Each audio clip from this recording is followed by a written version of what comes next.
দেখেন আমাদের 2টা কলার মুখোশ খুলাইলাম, খোলার পরে এখানে 1 প্লেট হয়েছে। এগুলা রান্না করবে, আলু দিবে, অনেক সুন্দর একটা তরকারি।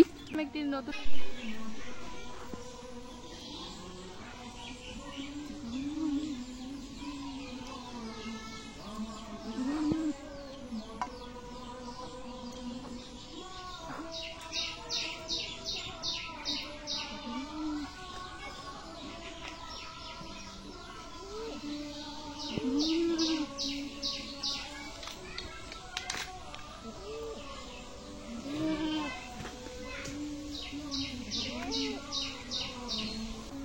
আসসালামু আলাইকুম, আশা করি সবাই অনেক ভালো আছেন। আলহামদুলিল্লাহ আমি অনেক ভালো আছি। তো আপনারা দেখতে পাচ্ছেন আজকে এই যে আমি কলার মুখোশ হাতে নিছি, ঠিক আছে। একটা অলরেডি আশামনি বাসি নিছে, আর একটা আমি বাসবো। ওর হাতে আটা ভরছে, এই জন্য ওই আর বাসবে না। তো আমি এখন এটা বাসবো। আর এগুলা কিন্তু আটা থাকে, হাতে অনেক আটা ভরে। আর এগুলা কিন্তু গ্রাম বাংলার সেই ঐতিহ্যবাহী একটা খাবার, অনেক ভালো লাগে মাছ আর শুটকি দিয়ে রান্না করলে। তো আমরাও আজকে এটা রান্না করব। তো সম্পূর্ণ ভিডিওটি দেখেন, অনেক ভালো লাগবে। আমি এখন এটা সুন্দর করে খোসাগুলো একটা একটা করে উঠাবো আর নিব। এই যে রান্না কিন্তু করবো যে এগুলো।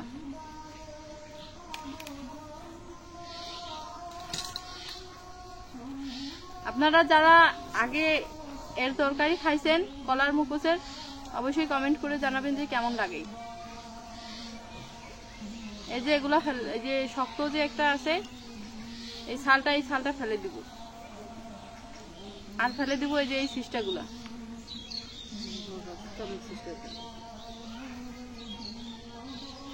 আর এটা নিব।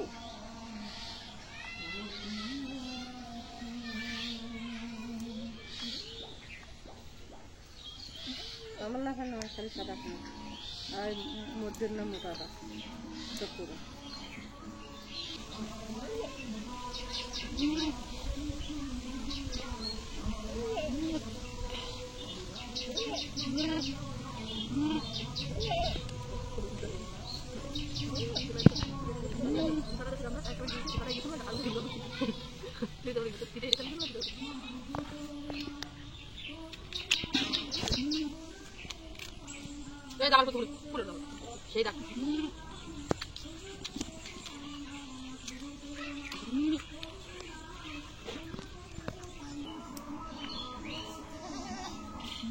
একটা বাঁচতে কিন্তু অনেক সময় লাগবে, কেননা একটা কলার মুখোশে অনেকগুলো থাকে। যা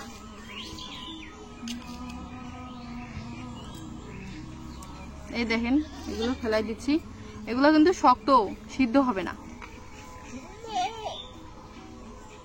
এই যে ফেলাই দিলাম। এই দেখেন হাতে আটা লাগতেছে, এই যে আটা। আর আপনারা তো জানেন যে কলার দাগ হয়।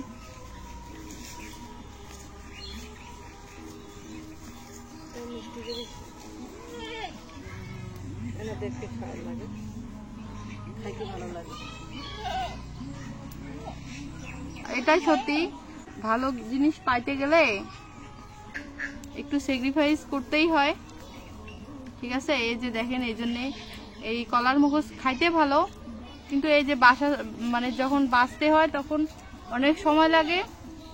আর এদিকে আবার এই যে হাতের মধ্যে আটা লাগে, বিশ্রী আটা, কিন্তু উঠতেই চায় না কয়েকদিন, আবার দাগ হয়। আবার কারো কারো তো অ্যালার্জি থাকলে চুলকায় পর্যন্ত।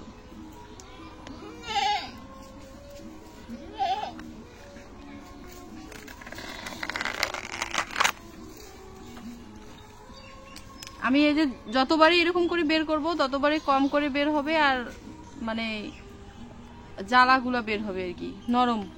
প্রথমের গুলা একটু শক্ত হয়, তারপর নরম গুলো আসবে।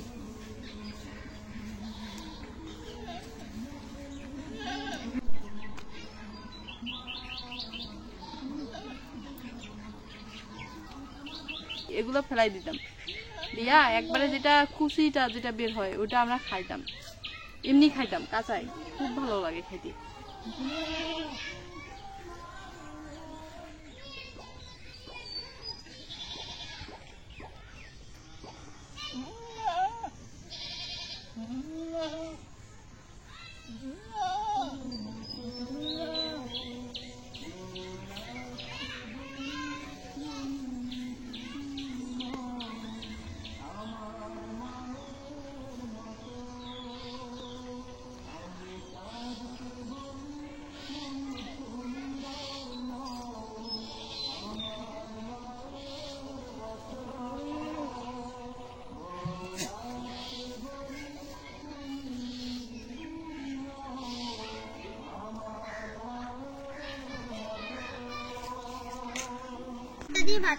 দেখেন আমাদের 2টা কলার মুখোশ খুলাইলাম, খোলার পরে এখানে 1 প্লেট হয়েছে। এগুলা রান্না করবে, আলু দিবে, অনেক সুন্দর একটা তরকারি। খোসা এতগুলা আর এই যে এতটুক শুধু তরকারি, সেই ভালো একটা রেসিপি, অনেক সুন্দর। এটা খুব ভালো লাগে, মজা হয়।